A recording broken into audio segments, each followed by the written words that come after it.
Hello everyone and welcome back to my Let's Play Pesterquest. Last time we started off our adventures with the Alpha Kids by saving Jane from her exploding mailbox. And honestly, my favorite ending was the one where the Tiara Top mind-controlled us, because that was just pretty awesome. Anyway, we're going to hang out with Mr. Jake English today. That's right, adventure! Oh boy. Oh, it's very green already. All you want to do is make a new friend, and now you're running like hell from a giant white creature with two heads, each sporting a single garish eye. Kind of like a Cyclops, you guess, except with two of the one-eyed faces, so you guess it's like a duoclops? Close enough. Whatever it is, it's angry as hell and chasing you through a tangled jungle. You leap over a stand of ferns and duck under one of those big woody vines jungles always have. After befriending Jane, you asked her for the names of some of her friends. Not too many details. You made that mistake with Solix. Just a little tantalizing friendship, amuse-bouche to get you started. Specifically, you were interested in the friend that needed her help daily. Now that sounded like some fertile ground for a relationship. You kinda regret bringing it up though, because Jane got very flustered telling you about Jake. Yeah. It's clear that her friendship with this guy is the topic of some emotional turmoil. Well, who better to help sort it out than you, everyone's friend? On staff friendship, you've been greeted by a number of ferocious white monsters. Your garbled brain offers up that you probably pissed off this kid's Lucis, except this is Earth? Between different planets, different universes, and the mess of timelines in your memory, you're having a hard time figuring out. You trip over a big tree root and land smack on your face in the dirt. You choke on decaying plant matter, clawing at your throat, and roll over onto your back just in time to see the duoclops about to bring down one huge foot right onto your vulnerable body. Are you allowed to start over if you haven't even made a branching choice yet? You cover your eyes. Nothing happens. After a moment of Olympic-level breath-catching, you venture a peek. The duo Cyclops is in pieces on the ground. 2 pieces. You up the thematic resonance offered it some comfort during such a brutal end.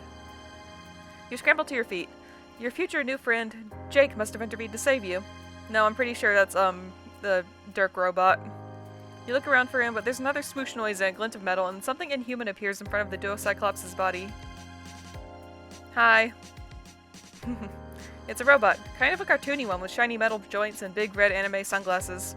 It even has a perfectly gelled metal hairstyle. Honestly, it looks pretty goofy, but it's also holding a katana and staring right at you. You think you saw something similar broken all over the floor of Equius' room. It must be a battle robot, and you don't have the strength of your punchiest friend. I am not going to challenge the Dirk bot, because I cannot defeat it. You default to your old standby, cowering. You shrink back, hands raised in the universal symbol for whoa now. Shit, no horse pun intended. For some reason, the thought of Equius and the presence of this robot are making your brain go right to horses. Yup. Suddenly a shot rings out behind you. It sounds so stupid that you almost don't believe it, but it's true. Who is shooting a gun at a robot? The robot makes a little vrr startup noise and raises its katana into a ready stance. A blur of green and khaki charges out of the jungle and tackles the robot full in the stomach. It doesn't fall to the ground. Instead, it puts the kid, a human you can now see, so probably this Jake guy, into a headlock. He struggles, lashing at it with his elbows and kicking at its ankles. The robot proceeds to beat the kid up. There's no reason to describe it in detail. It's unpleasant to watch and makes you feel really bad. You didn't even know there could be a polar opposite of Equius, but this kid is it. The robot is super effective against him. You have to stop it, but there's too much action for you to get close. Even if you could reach Jake, there's no way you could zap him out here without bringing the battlebot with you. Except, things have been weird lately. The accepted rules of your power no longer seem so inviolable. Maybe you can just do it? You close your eyes and think really hard about bringing Jake with you. Oh, it worked! Look at all those posters. I mean, yeah, Lara Croft is wonderful, so I can't judge you on that one. I can judge you on a lot of these other ones, though. When you open your eyes, a young man stands in his bedroom. Wait, is it Jake's birthday? No. What? You shake your head in consternation. Anyway, you manage to bring Jake, and only Jake, into the house. He stands there, clutching his side and panting, recovering from the robo beatdown. The guy's bedroom is so covered in movie posters, it's hard to even see the shape of the walls. Yeah, I know, right? The floor is littered with weaponry. A lot of the kids you've met live like this, basically lounging around in piles of detritus pertaining to their character-defining interests. Anyway, it's clear to anyone who sees this room that he absolutely fucking loves movies and guns. You don't need to waste any time on exposition there. Oh, I don't know what to do for Jake. Sorry. Give me a minute. Jeezum Creasum, you alright over there, my chromatically challenged chappie? You're fine. Jake is the one who seems hurt. That robot really did a number on him. I'll say, confounded thing practically never doesn't do a number on me. It does so many numbers it's one short of a standing ovation down on Broadway Ave. I'm just glad I could be there to help. You know, life is always just a smidgen easier with a bro's helping hand firmly placed on your behind. Oh my god, Jake, we're already starting with this.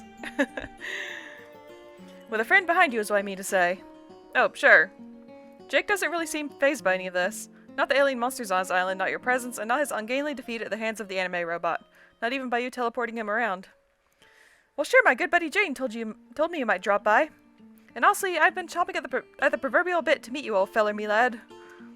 I'm sure Janie showed you a good time as she is a stand-up host and a top-notch friendo. An absolute wonder wench and no doubt about it. But gosh, I've just been so gung-ho to show a brand new personage around the old digs. Get it? I live in a ruined temple, so it's literally digs. Nudges you with a meaningful elbow and gives you a hearty raising of the brows. Did he just say that out loud? He did. Well, here you are, ready to be shown around the ruined temple. Where to first? That's a good face on Jake. Oh, let's not actually go there. You know, I'm no stranger to danger, but there's nothing like a man's familiar four walls to give him a feeling of peace and quietude. We'd better hide out for a bit. Just a tactical withdrawal whilst my robo-buddy and the usual monster menagerie are out and about. Right, the monsters. You can't help but notice that this is the same island where Jade lived, but instead of one big white creature custodian like Beck, Jake has lots. Trying to be culturally sensitive, you tell him that it must be nice to have such a big family.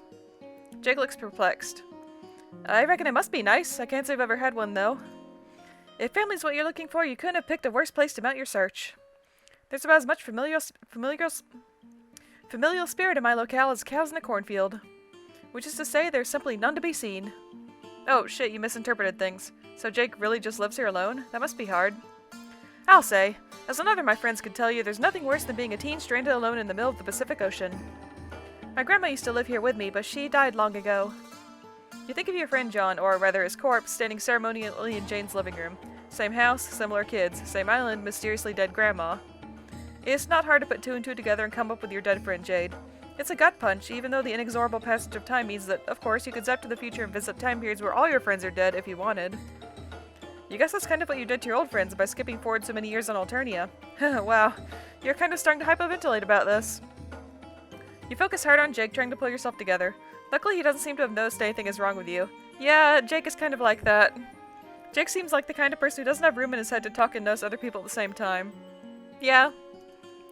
But I try not to complain. After all, things could be worse. I have all the cans a boy could ever want to cookalize. I get to romp in the pumpkin patch to my heart's delight. Plus, this island is the perfect setting for one of the coolest things in the world. That's right, adventure! The thrill of discovery, the frenzy of battle. It's the most fulfilling diversion of them all. Why, no boy of a sound disposition could feel sad about his perpetual isolation and deadness attribute of his family members when the whole dark and teeming jungle is available for dauntless exploration. Is that really what he thinks? You can't help but remember about 30 seconds ago when Jake said he didn't want to go out to the ruins. You're no problem, Sleuth, but Jake's room looks pretty lived in. Not to mention the quantity of movie consumption suggested by his decor. You're about to respond when there's a horrendous clatter from down below. Jake freezes, a small animal caught in headlights. This is the most Jake English expression I've seen so far. That is Jake personified. That is his perpetual state. You suspect the headlights are of the red anime glasses variety. Oh, fuck buttons. The metal maverick makes his return. Listen, you look like a rum customer with a primo getaway sticks. Fleeing is probably our best option here. You don't get it. The last guy you knew who made a habit of consorting with BattleBots always bested them handily. Why would Jake make something he couldn't beat? Whoa, jump at your host, Vet. I'm touched by your high opinion of my robotics know-how. No, I didn't make the robot. My best buddy did. He's a genuine whiz with tech of all kinds, and a real thoughtful guy, even though sometimes I wish he would apply some of that big brain box to helping me out just a touch more. He couldn't be here himself because of the physical limitations of time and space, so he sent the robot to train me. It's really nice if you think about it. I mean, at first I thought it was somewhat overbearing and unnecessary, but after Dirk explained it to me, I got that it was his way of being nice. This best friend sounds, Not everyone is as lucky as me to have 3 stalwart compadres to brighten their day when they live alone on a murder island. When you think about it, I'm just about the luckiest gent who was ever stranded in the Pacific with a passel of ferocious monsters and a killer robot. You guess someone could say that? If that someone was Jake. Another harsh sound from below reminds you of the urgency of the situation. You could easily teleport the two of you out of here, but, well... The creepy biotech chittering noise of drones still echoes in your memories. You've had some bad experiences trying to escape a killer robot with its eyes set on a friend. Escape via teleportation seems like a temporary solution at best. Sooner or later, Jake's probably going to have to face the robot. Is there some way the two of you acting together can take it down? Ah, you don't understand. It learns from your actions. Anytime I've even started to get the jump on that dad-burned crow-mass sucker, it just turned around and given itself a thorough school feeding on the topic of kicking my sweet Bippy. Where do you learn these words, Jake? Seriously. If we fight it together, it'll just learn how to fight two people, and then when you leave me all by my lonesome, I'll be up shit creek with nary a paddle to be found. It's like that robot in The Incredibles. I haven't seen The Incredibles in many, many years, I'm sorry. Except instead of being an absolutely fantastic work of cinematic art, it's my real life. Jeez and creasem, Jake's friend is among the worst gift givers you've ever seen. I don't know, Pony Pals is pretty damn awesome. There's just one thing we can do if a hasty retreat isn't what tickles your biscuit. If we could find a way to turn on novice mode, it'll be easier to deal with.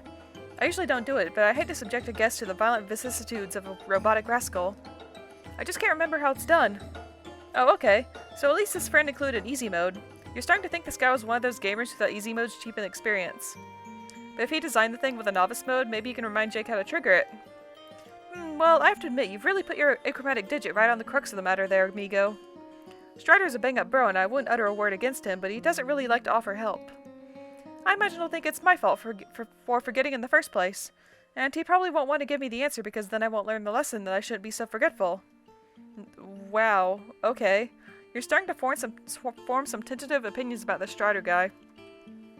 That said, buddy-o, I think you've stumbled onto quite the slick solution to our woes. There's no shame in a brave adventurer asking for help when he's well and truly fucked. Maybe we can find someone willing to offer us their casa as a temporary abode. Oh sure, you could do that. Maybe Jake could message Jane? Although now you think about it, given how Jane talked about Jake when you were there, it seems cruel to spring something like this on her with so little lead time to prepare herself. You don't want to fluster her too badly. You quickly backpedal, telling Jake that Jane seems too busy when you were there last. Is there anyone else? Roxy? Well, Roxy's probably zazzled by now. Well, yeah, she's probably drunk most of the time, but we can still hang out with her. Zazzled? You know, pie-eyed, on a toot, tied one in, deep in the giggle water, 3 sheets to the cold nor'easter. Oh, wait, she's drunk? Bingo was his name-o. So this is a common thing, and she's Jake's age? You don't want to make any assumptions, but that sounds, well, concerning. And also familiar. You remember what feels like a long time ago now, helping a girl symbolically trash her mother's liquor collection. Of course, alcoholism isn't that rare, but still, you're starting to feel like there's something strange about all these convergent circumstances. You're not wrong, friend. Anyway, is Jake sure his friend is okay? Oh no, it's nothing like that. Roxy's just a fun and wacky gal. No, she has a problem, Jake. Sure, she dabbles in the devil's drink, but she always seems to be having such a good time. I wouldn't want to make any unfair assumptions about it. Somehow this fails to make you feel better. I guess asking Strider for help is our only option. Ugh, I just know he's going to be a complete pain in the keister about it. I'll have to butter him up like a morning muffin. Are you any good at manners of persuasion? Not really. Yikes. You want to understand where this kid is coming from, but you're reaching your limits here. Is that really all the friendships Jake has? If so, that is bleak. There's clearly some sort of feelings-based train wreck on the horizon for him and Jane. His friend Roxy's obviously having a crisis that Jake pretends not to see.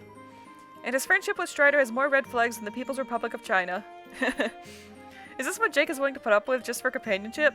He just pretends he doesn't see the huge issues in his friendships to keep the peace? Is this what it looks like when someone is so indiscriminately hungry for affection that they're willing to go along without anything to get it? You've had about enough. Oh, whoops. You tell Jake that you can't stand this anymore. This life that he has is not good, not even close. He lost his family and is scared to leave his house. His only company in real life is a robot that's programmed to hurt him, and he thinks it was a gift. He seems unwilling to face the glaring flaws in his closest relationships. And all this might be hard and sad, but it can't be helping Jake to be so deep in denial about it. He can't just cover this all up with cavalier optimism. There's no way that's the best way for him to live. You understand it must be scary when there seem to be structural flaws in every one of Jake's support pillars, but addressing them is the only way anything can get better. Because this, hiding out of his room all alone and just pretending he has the support he needs, is not sustainable. You don't say this part, but if he keeps going along with what other people want him to be, you're scared for what's going to happen to him when he grows up. That can't lead anywhere good. Yeah, epilogue, Jake is having a really rough time. Things are not going good for him. After your rant, Jake stares at you aghast. You start to feel bad. Yes, he probably needed to hear those things, but you could have guided him more gently. Usually an expert at encouraging people to slowly towards emotional growth, but this kid really got under your skin. But then Jake's face crumples. You're absolutely right. Oh, I am lying to myself. I manicure the image of myself as some brave adventurer, but I don't go out in the ruins unless I have to. And I suppose on some level I have suspected that things with Jane and Roxy and Dirk weren't exactly Jake. Wait, what? Oh, it's like a word that means good. Okay, thank you for explaining that. It's just plain English. Jake English. Anyway, I guess I didn't realize how serious it was or how much I was really ignoring. Gee fucking willikers, it's not easy to hear that all this hear that all this came across loud and clear to a complete stranger. That really makes me feel low. But I guess for a truly brave gentleman, the only thing to do is to try better from here on out. It's scary, but I do want to be the kind of person who is honest and forthright, a real hero. If I'm not doing that, they need to figure out how to do that. Holy smokes, you've really opened my eyes, Mix mystery friend. Hey, they used Mix. That's awesome, thank you. You've really got a knack for spotting problems. Do you think you could stick around and help me do better? It's like asking the sun if it minds shining. Helping people confront their buried issues and coming out of it changed for the better? Well, that's the very thing you've desperately latched onto to give your life some kind of purpose. But something about this feels off. Was your rant really all it took to turn things around for Jake? Did you really just fix him? It doesn't seem right. Definitely not good pacing anyway. Yeah, Jake is kind of a pushover. He basically just goes along with anything. Jake is looking at you with big green puppy eyes. You have to make a choice. Well, I can't just not help him. Of course you're going to help. Jake asked, didn't he? You think through your old bag of friendship tricks. Encouraging him to talk to people about his feelings? It'd probably be good, but it's a little complex. He has 3 different relationships with these kids, all with their own set of problems. And you're not convinced that Jake is really up for confrontation yet. Your best bet is probably forging unlikely connections through your powers of teleportation and friend matchmaking. You think proudly of the time you introduced Daria to Taisi as somebody who struggled with questions Daria was facing, but found a more constructive solution. That's what you need. Someone not similar to Jake, but a good foil. Someone who'll be able to call Jake on his avoidance. I feel like this will go badly. Oh no, please don't take him to Vriska. Please don't take him to Vriska. Oh no. You need the ultimate pull-no-puncher, an expert in tough love. You need Vriska Circuit. No!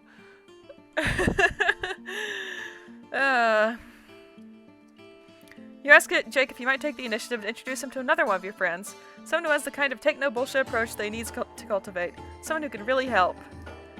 Oh, abso-fucking-lutely. Lead on, buckaroo. You clap your hand maidily on his shoulder and zap on her over to Vriska.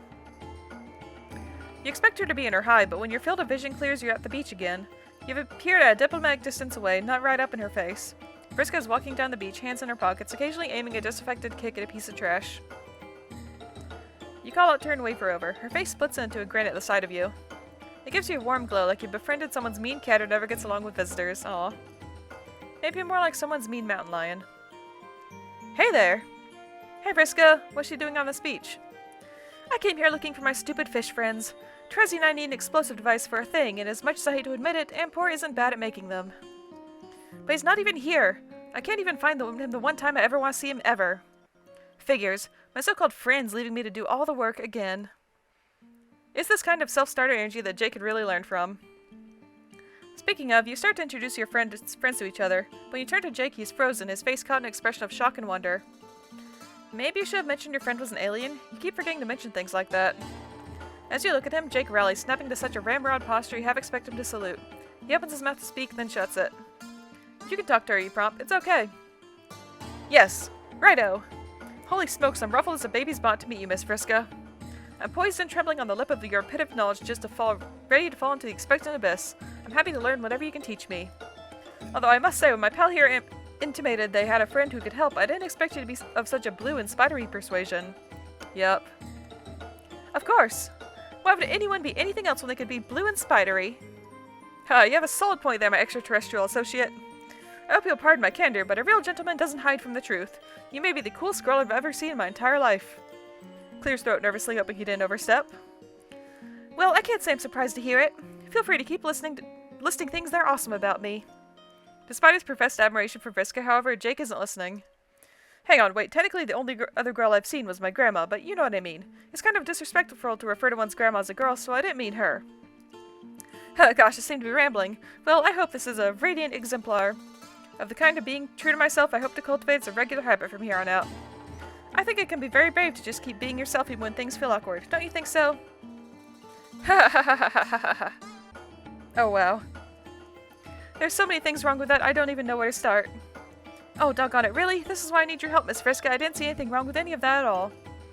Here I am going around thinking that what I'm saying to everyone is tickety-boo, and it turns out it's been a load of ketty-wumpus fiddle-faddle. Oh man, this is the nicest present anyone's ever gotten me. She's addressing you now, ignoring Jake's question. A predatory shark smile spans her pointy face. You must have known things were getting bad with Tavros, in a different way than usual, I mean. He just kind of stopped responding in the same way he did before. Not even because of his fakey fraud confidence, he just says no good can come of talking to me. So you brought me a new nerdy loser. This rules. Well, that wasn't exactly what you expected, although now that you think about it, why didn't you expect this? Pretty much anyone could have seen this coming, yeah. Hey. Except Jake, of course. I may have my little quirks and quibbles, but that doesn't mean I'm a loser. If you weren't a lady, I dare say such slanderous language would earn you a one-way ticket to Fisticuffs Island. Which, now that I think about it, is more or less an appropriate moniker for my permanent residence. How do you like them, Granny Smith apples? This is hilarious. I've never met someone who makes me feel so good about myself. I'm so lucky to be cool. Excuse me, but I haven't heard hide nor hair of an apology yet, Miss Rude Alien Girl. At least Jake is standing up for himself, but you get the feeling that this enthusiastic bravado wouldn't hold up if the issue was an interpersonal one with one of his friends. Either way, Vriska is not backing down.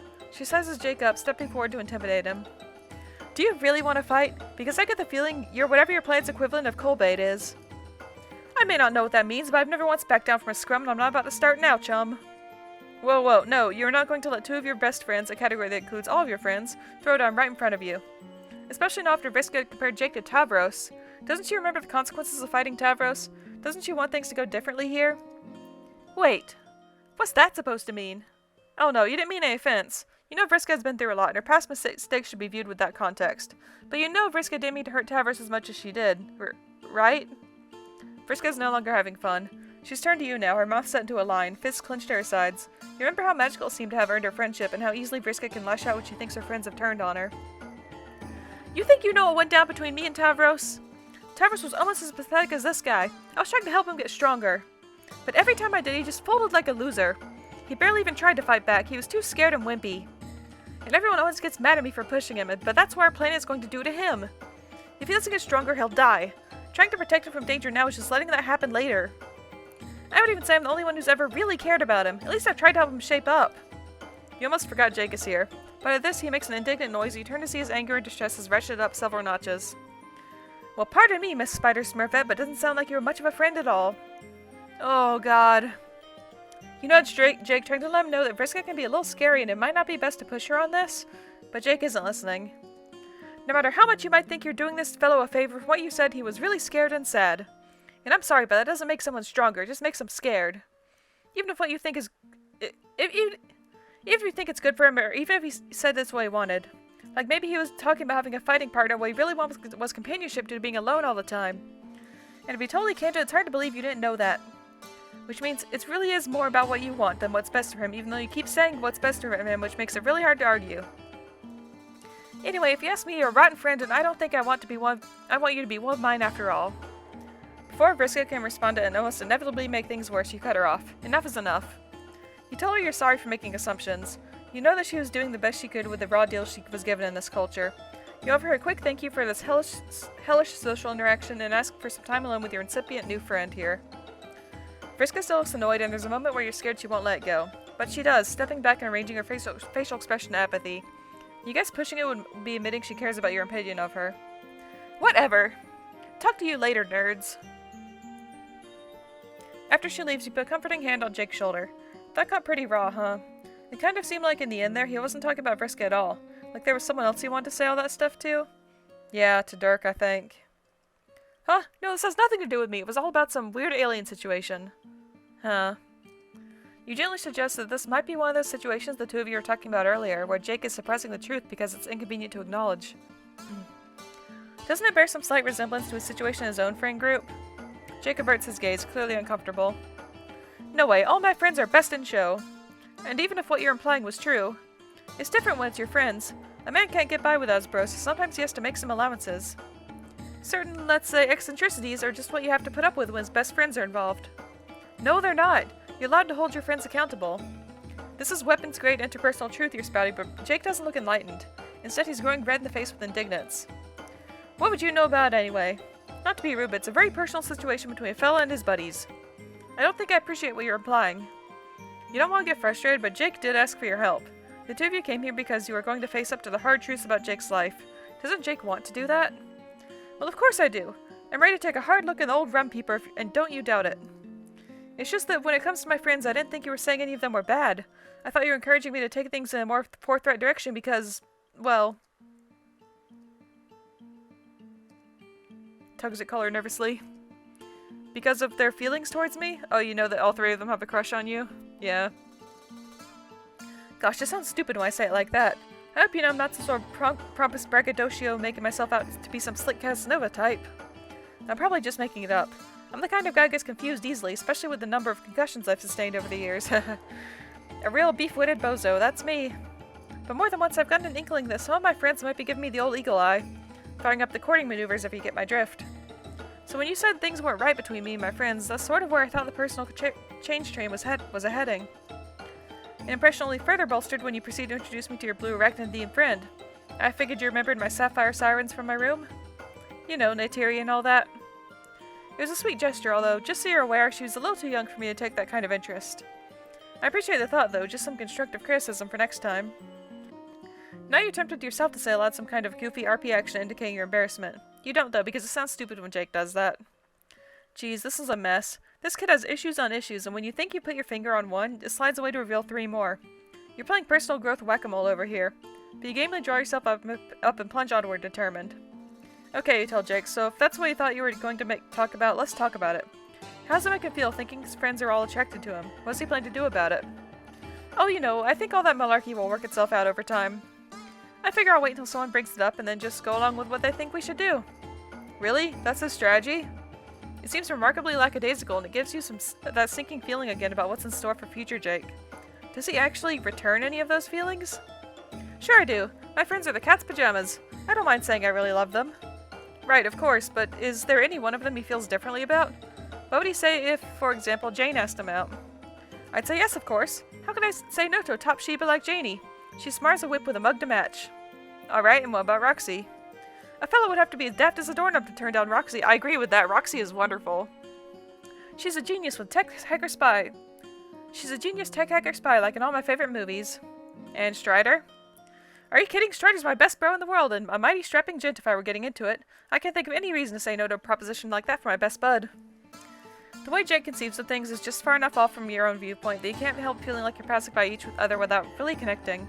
For example, he doesn't have to have a reason to say no to a friend asking him out. It comes down to his feelings. Does he really have strong feelings for any of these people? Like stronger feelings than he has for Neytiri? That's a good way to put it. Well, hey now, that's not really fair. Neytiri is the perfect woman. No, you insist, it is fair. If someone has feelings for him, he should not be with them unless he has stronger feelings for that real flesh and blood person than he does for a poster of Neytiri. It's important. Well, huh. If you put it that way, I don't know if I've ever had feelings like that. I don't even know if I'm capable of those kinds of feelings. So, aromantic? If that's the case, then he needs to be prepared to tell his friends that. It's not like he has to have these conversations now, but someday the feelings his friends have need to be addressed, and he needs to be ready to turn them down. He needs to make these decisions. He can't just wait for things to resolve on their own and deal with the consequences later. Huh. Wow. He doesn't sound nearly as excited about personal growth as he did before. He just sounds dejected. I must say, you've given me a lot to think about. That's a good thing, you remind him. He's learning important things. Well, sorry, but a lot of people tell me it's important for me to learn various things. And for sure, sometimes they're right. I've never assumed the image of a chap who knows everything. But you've also been telling me that I can stand up for myself sometimes, make my own decisions about what's right instead of letting other people tell me how to live. And I just don't think I agree with you on this. He sneaks a guilty look at you from under his sad, bowed head. What I mean is, I like making my pals happy, even if I'm not always sure if I want the things they want. And I can't imagine the consequences could really be that bad. Ooh, Candyverse would disagree with you, Jake. I think that in matters of the heart, I'm fine going with the flow. No offense, but the way you're advocating I go about it seems hard and sad. I don't want to hurt people. I really think it's best if I just sit back and see how things work out. And if someone asks me to do something, I might as well try it. That's just the kind of adventure boy I am. You want to respect Jake's choices, but you can't help the exasperation rising up in you. Sure, he can decide how he wants to conduct his friendships, But the approach he's talking about is really unhealthy. If he wants to do right by his friends, he has to be honest with them and with himself. Otherwise, it's not fair to anyone. I see what you're saying, but if you want my 100% bona fide opinion, I don't think I can do that. I guess we had different ideas about what we were getting into with this. He can do it, though. All he has to do is try. Jake is shaking his head. I'm sorry, I know you were really trying to help. I'm sure you're an excellent compadre, just like Spider-Girl said, but this isn't working for me. Maybe you should just take me home now? I can figure out some way to deal with the robot. He's still well below the average Jake level of energy. You can see that you really affected him, but you're far from confident that your intervention is going to make any difference in the long run. Despite his seeming earnestness, you guess Jake wasn't as ready for change as he thought he was. Wait a fucking second. Is this a bad end? Horrible powerlessness threatens to overwhelm you. All at once it makes you furious. This isn't fair. Jake gave you a choice between two options. You chose to help him face his problems. You know that was the right choice. You didn't do anything wrong. You were kind and patient. You talked to him sincerely and pushed him in the right direction. That's not enough all the time, though. You deserve a good end. You deserve to save him. Friend, you're starting to feel a little entitled here. But you can tell Jake is emotionally closing up. You're willing to bet the conversation the two of you just had was among the most candid of his life, and he isn't ready for another. You want so badly to help him. You know exactly the changes he needs to make. But you can't make those changes for him. He needs to do it himself. And he's just not ready. Maybe he'll never be. You hate this. You hate Jake and you hate yourself. Making people's lives better is the one thing that's given you your piecemeal existence any meaning. And he's taking this away from you. His stupid inability to face his issues is ruining your life. You linger as long as you can, but eventually you have to do it. You gotta take the L. Bad end, you guess. I'm starting to get a little concerned about our character here. They're getting a little too obsessed with all this. I mean, it was basically their whole existence before this, but now they're getting, like, super upset about bad endings. And, like, they're aware that they're bad endings. They know they can just go back and do things over. But I don't know. Their headspace is starting to worry me.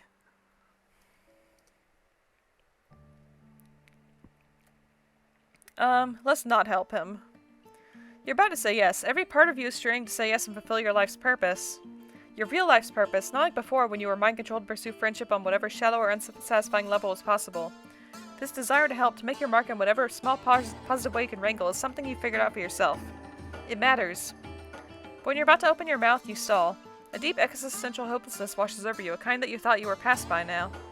You know what? Fuck it. Yes, you care, but honestly, you are exhausted.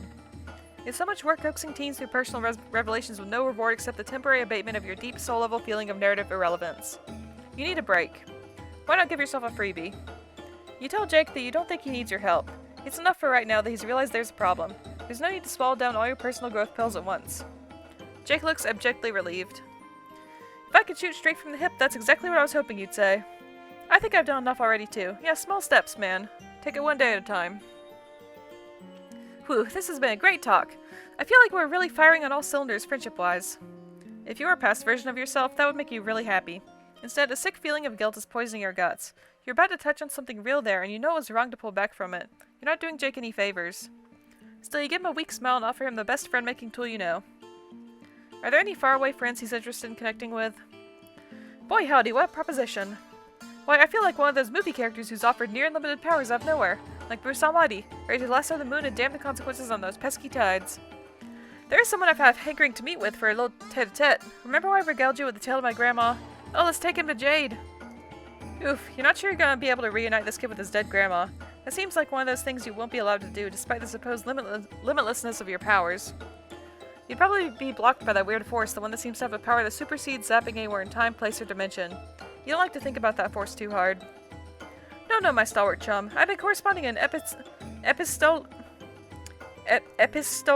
I don't know that word. Future me, help me out. With a version of my grandma when she was a young girl. My pen pal buddy Jade. I understand if it's asking too much, but I'd love to meet her. She always said we'd meet someday in a roundabout confusing who's-he-what's-it fashion. I was pleased as a passel of possums to hear it. But recently she stopped replying, right in the final run-up to the vaunted finish line. I've been all Twitter with worry, I don't mind telling you. Do you think we could take a hop, skip, and jump over to her lodgings? What a relief, you actually know Jade. You could take him to Jade right now. Jake smiles a big goofy grin at you. You should feel happy, you tell yourself sternly. This is a good thing to do. He said himself that you're fixing a concern of his. But the yawning malaise inside you only grows. You like to think of yourself as an agent of positive change, but here you are again, nothing but glorified interdimensional taxi service. Whatever, who cares? At least he'll be with someone he loves. You grab Jake's hand to take him to his family. You expect the normal non-event of your zappy powers, but instead there's a sick, retching feeling, a kind of squeezing like you're not the right shape for wherever you're going. It steals your breath and then it's gone. Nervously, you open your eyes. Oh! Oh! We're in Hiveswap now. This is interesting. Okay then. I mean, this is his family still. His, alternate universe kids? Alternate timeline kids? What the fuck? Does this have to do with how your powers are changing? Sure, you were distracted and gloomy when you zapped, but you have no idea what just happened. You're not in Jade's home. Wherever you are, it feels deeply wrong. The wrongness jangles through your bones and teeth like the vibrations of a jackhammer. You're not supposed to be here. You have got to get out of here. You grab Jake with a grimace and zap more carefully. Oh, there's Jade. Okay. That was an interesting little interlude. Ah, there we go. You breathe a sigh of relief, which is sadly cut short as you turn and see Jade shoving the muzzle of a rifle in your face once again. You back up, hands raised. Jade, no, it's just you, her friend. You've already been through all these wacky misunderstanding shenanigans with the firearms. I know who it is. I just think you shouldn't be here. What? Don't get me wrong, I appreciate everything you've done for me. You have no idea what it meant to be able to meet my friends in person. But the last time you came here, things got dangerous, and I started to wonder if you had any idea what the consequences are of what you're doing. Okay, there's obviously something she needs to get off her chest, and you want to hear it. But can she put the gun down? You both know she's not actually going to shoot you. Oh, right. I guess the gun was a little over the top, but you startled me and I got really mad. Ever since you left last time, I've been thinking about what you did with me and Dave. Even though Beck didn't stop you, I don't think he wanted me to be traveling around like that. I know you're a nice person, you don't mean to do anything bad, but I think it's impossible to have powers like yours without being a little corrupted by them. I mean, I agree with Jade on this. When you mess around in our lives, that can have serious consequences, but you always leave afterward and you don't live out those consequences with us. It was great to meet my friends, but you know what? I would have met them anyway in the game. I can't help thinking it would have been better for things to play out like they were supposed to. So, I'm sorry, but I just don't want you interfering in my life anymore. I think it's for the good of everyone if you leave us alone from now on. It hurts to hear, but how could you argue with that? You tell Jade that you don't want to do anything that makes her uncomfortable. There's just like one little thing that you maybe already did. Aw. You gesture at Jake. He's huddled behind you, clearly having second thoughts about this. Maybe it's the gun, but then again, Jake is pretty comfortable around guns. Probably it's just fear of the mortifying ordeal of being known. Who the fuck are you? You watch as he clears his throat and fidgets, his hands twitching at his sides like he's thinking about hanging on to his own guns for comfort. You're a grandson? Jake?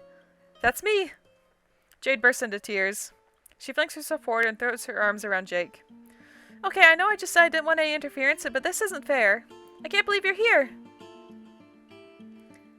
When they pull apart, Jake's eyes are watery as well. He's taller than Jade, being a few years older, but from the shy way he looks at her, you can tell he still sees her as the authority figure here. You can suddenly see how much Jake must have admired from his grandmother. Fine, you're still in a mood, but this is heartwarming as hell. You intentionally tune out the conversation a little as Jade and Jake gush at each other. It just seems really private. They're family, after all. You don't have any place in this conversation, which only adds to your frustrated feeling of being help blocked. It's great that this is making Jade and Jake so happy, but it really has nothing to do with you at all. I guess I can't really give you the tour since you grew up in the same place as me. But maybe we could take advantage of this opportunity. We both grew up alone, right? Isn't there anything you always wanted to do, but you couldn't do it with only one person? Holy hell, Jade, that's a rip snorter of an idea. You've got a splendiferous mind up in that noggin of yours. Aw. It's weirding me out how much you sound like my grandpa. It's making me miss him too, but I'm really happy I get to spend time with you. Me too. As to your question, there's one thing that comes to forefront in the old think tank. You know how it is being a kid alone in your room on a godforsaken island in the middle of bumfuck nowhere? You start to entertain all kind of fancies. Of course. Well, there's this cosplay I've been trying to make work for years. I'm not very good at cosplay, and I haven't had anyone to help me bring my vision to life. Is that the kind of activity you'd be suited for? OMG, I would love that! What's the character? Only the best, bravest archaeologist / adventurer of all time, Laura Croft. Oh wow! So, you want to be a sexy Tomb Raider? I think I'll have to stop picturing you as my grandpa. But I would love to help with that. To be frank, Jade, I don't really think of Miss Croft as sexy. Oh, I know, some unmerely rogues like to comment on the size of her bazoombas, but from where I'm sitting, she's a consummate professional. I just admire her moxie. Oh, oops, sorry. I was just making an assumption based on her outfit, I guess. That was really rude of me. To tell you the truth, I've never seen anything sexy about shorts. I aspire to the freedom Laura's thighs get to experience every day. I think it's a beautiful dream. A man can wear short shorts without wanting everyone to get all randied up about, you know what I mean? Of course he can. What about you, my juvenile grandma friend? This can't just be a cosplay party for yours truly alone. Isn't there anyone you've been wanting to inhabit the garments of? Not really, but it'd be fun to make a costume for me too. Oh, I just noticed her little picture over here. That's cute. I could be Mr. Coxcomb. He's one of my favorite Mando chaps. Jade turns to her, demeanor towards you considerably softened. Hey, I'm sorry I was so mad earlier. Honestly, I was scared of what you were doing. It really shook me up to find myself on an alien planet. It felt like we shouldn't be doing it. But I shouldn't have taken it out on you. I know your powers aren't your fault. Do you want to join us? We can make a costume for you too. Oh yes, please do. Jade, this specimen right here has been nothing but positively fantabulous friend to me all along. Have you? Have you? All you did was tow him along on your little inter-timeline jaunt. You don't feel like you've done Jake much good. Are you even really friends with Jake, or are you just piggybacking off facilitating his friendship with Jade? It's fine, you guess. Things are going fine. Even well. But it feels unsatisfying. No real nutritional value. You don't feel good about what you've done. But you guess you might as well get a cool costume out of it. You tell Jake and Jade you know exactly who you want to dress like. The three of you set to work together.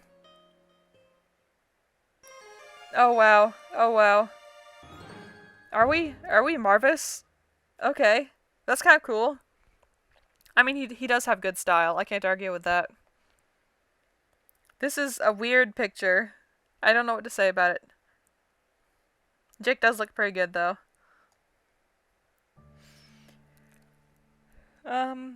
Short ending. Let's get killed by a robot. With a yell, you charge forward, waving your arms intimidatingly. Yeah, it's a robot. It's not scared. The robot implacably waits for your approach, then strikes on one swift motion, too fast to see. You crumple to the ground, your world exploding in pain. You huddle into a ball, waiting for the robot to finish you off. But it's not interested. It zooms away, leaving you to your agonies. In the burst of lucidity available to you, you discern that it has kicked you in the chest, breaking several of your ribs. No problem, that's a totally survivable injury. You'll be fine and ready to get your friendship Katamari rolling again in no time. You're just gonna lie here for a bit first, just to gather your strength. Just gonna lie here, too injured to run, surrounded by ferocious beasts and leaking delicious aromatic blood. Just for a minute or two. Monster bait. Yep. Alright then. Tally hoedown. You throw a rad cosplay party with Jake and Jade. And warnings. I'm curious what the warnings are. Mild violence, alcohol mention, and bullying. Yeah. Alright then. Jake is... he's kind of a frustrating character. And I'm not saying he's a bad character, just that he's a little oblivious to things, and okay, this is definitely not his fault, this part I'm talking about now, but people do very bad, frustrating things because of Jake. And that's not Jake's fault, it's just